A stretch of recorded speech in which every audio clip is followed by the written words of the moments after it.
Hey everybody, it's Bill. It's getting cold here in the southeast. I think this weekend they're calling for 3 or 4 straight days where the high temperatures don't get out of the freezing level.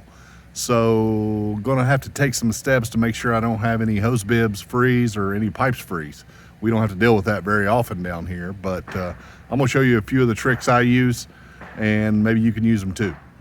One of the first things I like to do is unhook all of my hoses from the hose bibs. This is a frost-free hose bib, so it actually shuts off inside the wall, so it's not in as much danger of freezing because it's already froze once and I'll replace it with this. But yeah, so unhook those and that'll help keep these from freezing. I also have some old style hose bibs that aren't frost-free, so I'll take a towel and wrap it around those with some tape just to keep the wind from possibly freezing those. I'm no expert at any of this stuff. It's just stuff I've figured out over the years, and I hope it's helpful to you. And if you don't mind, if you would subscribe to my channel, that'd be helpful to me. So you all take care, and here's the rest of the video.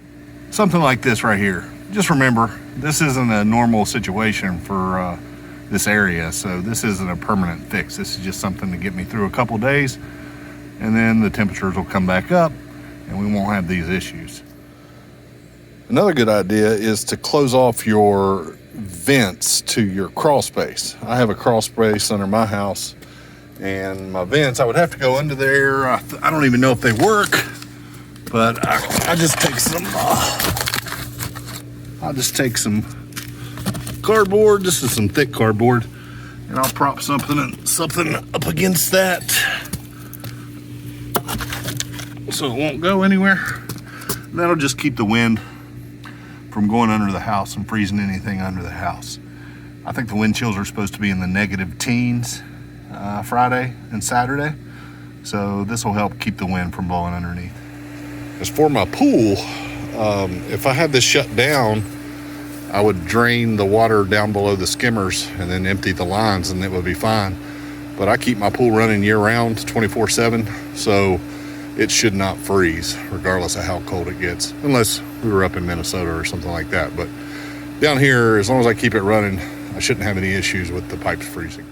All right, and if that stuff doesn't help and you still end up with a frozen pipe and it bursts and the water's running all out in your basement or your crawl space or somewhere upstairs in your house running down to the first floor, you can turn the water off to your house. That's what I would do in an emergency situation where you've got a pipe burst.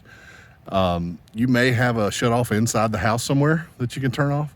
If you don't, which I don't, unfortunately, you got to try to find your water meter and then turn the water off there, and that'll keep the water from going everywhere and destroying whatever you've got in your house that's valuable.